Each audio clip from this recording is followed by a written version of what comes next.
Olá, heróis! Na fase de hoje, Rodrigo lembrou a Gael de conferir a sua espada, e ele vibrou ao saber que estava se tornando muito bonita. Já não há mais nada enferrujado ou fosco. Nesse momento, eles chegaram numa planície e de longe viram um jovem com uma capa longa, que parecia ser alguém importante.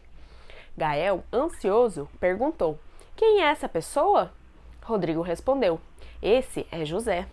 Ali, protegidos pela invisibilidade, eles ficaram assistindo à tragédia da vida de José. A traição de seus irmãos quando ele foi vendido como escravo, quando ele foi comprado como um animal e colocado para trabalhar numa casa no Egito.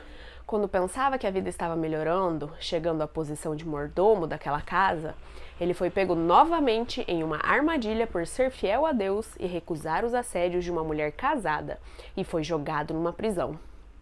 Mesmo ali na prisão, José ajudou a todos que conseguiu.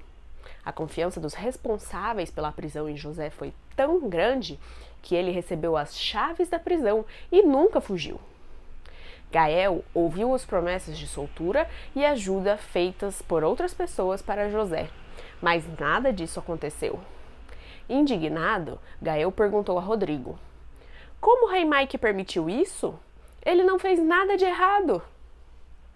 Rodrigo pediu paciência a Gael para terminar a história e explicar que devemos ser fiéis ao rei, mesmo quando as coisas não ocorrem conforme o nosso querer. O ES mostrou que pouco tempo depois, José é lembrado e colocado como governador de todo o Egito. Ele também teve a oportunidade de perdoar seus irmãos e ajudar a sua família a se reunir novamente. O ES então perguntou a Gael: "Como podemos demonstrar que somos verdadeiramente fiéis ao rei Mike?"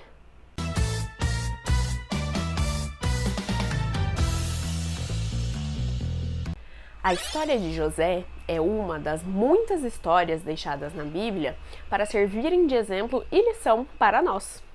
Como nós vimos com Gael, José passou por muitas dificuldades por causa de sua fidelidade para com Deus. Os seus irmãos não gostavam de como ele era correto e deixava evidente as coisas erradas que eles faziam. Então, eles o venderam como escravo.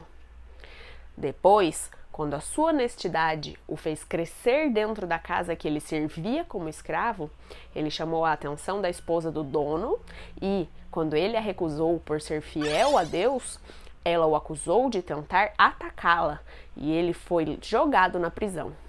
Pela segunda vez, José se achou no fundo do poço.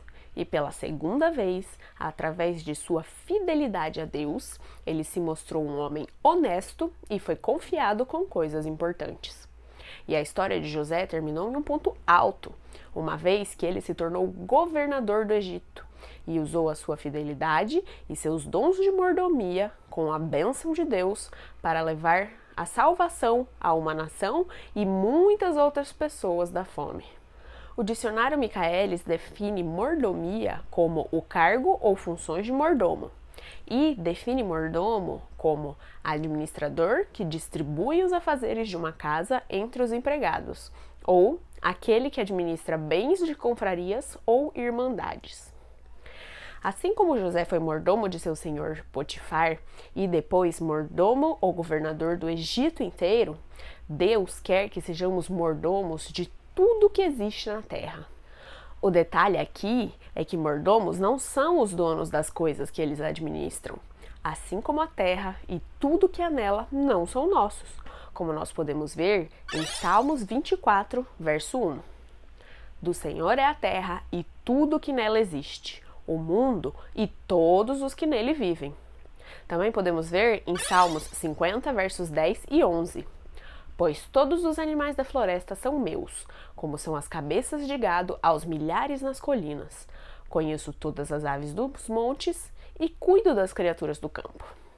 Outra passagem que fala sobre isso é Ageu 2, verso 8. Tanto a prata quanto o ouro me pertencem, declara o Senhor dos Exércitos. O que nós, seres humanos, temos é o que Ele nos dá, como nós podemos ver em Deuteronômio, capítulo 8, verso 18. Mas lembrem-se do Senhor, do seu Deus, pois é Ele que lhes dá a capacidade de produzir riqueza, confirmando a aliança que jurou aos seus antepassados, conforme hoje se vê. Então, Deus nos dá tudo o que temos, e tudo isso, na verdade, é dele.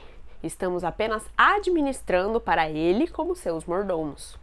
Porém, uma parte dessas coisas que recebemos, ele reservou para si. Isso está descrito em Levíticos 27:30. Todos os dízimos da terra, seja dos cereais, seja das frutas das árvores, pertencem ao Senhor, são consagrados ao Senhor. A palavra dízimo quer dizer a 10ª parte de algo, décimo. Ou seja, 1/10 ou 10% de tudo que nós temos é reservado e consagrado ao Senhor, não é nosso. Para que é essa porção, então? Como sempre, a Bíblia nos responde. Vemos em Malaquias 3:10 o seguinte: Trazei todos os dízimos à casa do tesouro, para que haja mantimento na minha casa.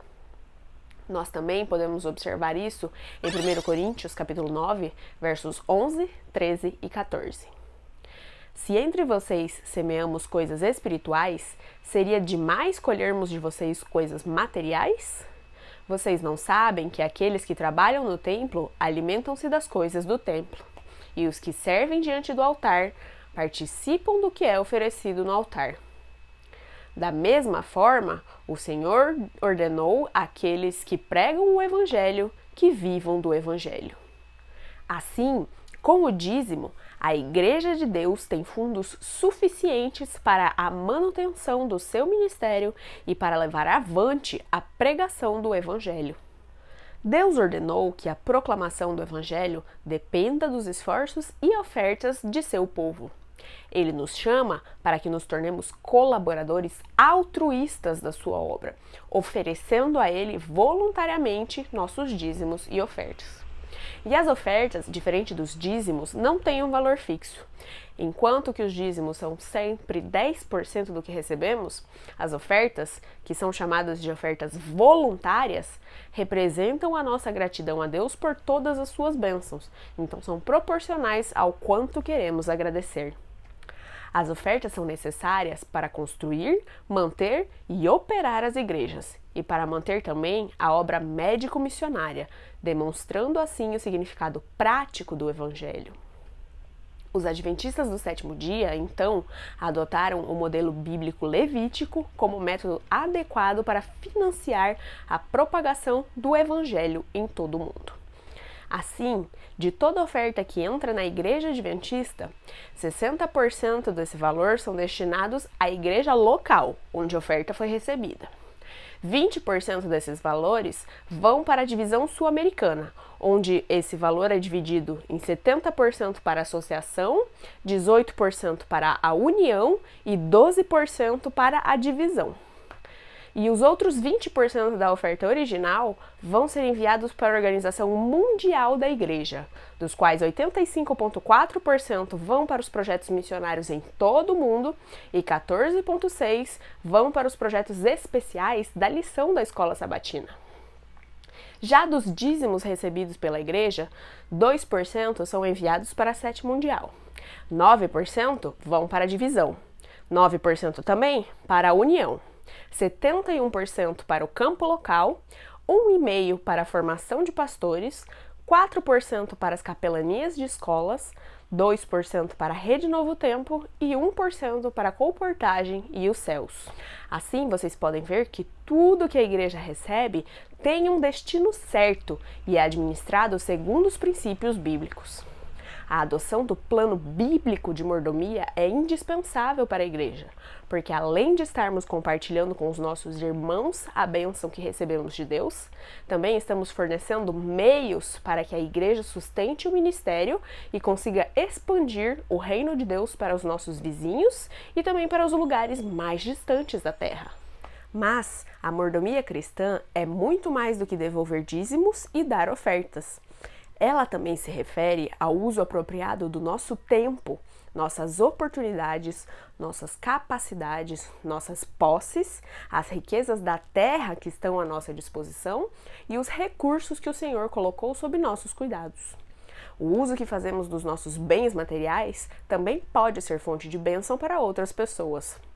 Os cuidados que temos com o nosso corpo, desenvolvendo nossas capacidades físicas e mentais para alcançar o máximo possível de nossas habilidades e oportunidades, também traz honra a Deus e bênçãos aos nossos semelhantes.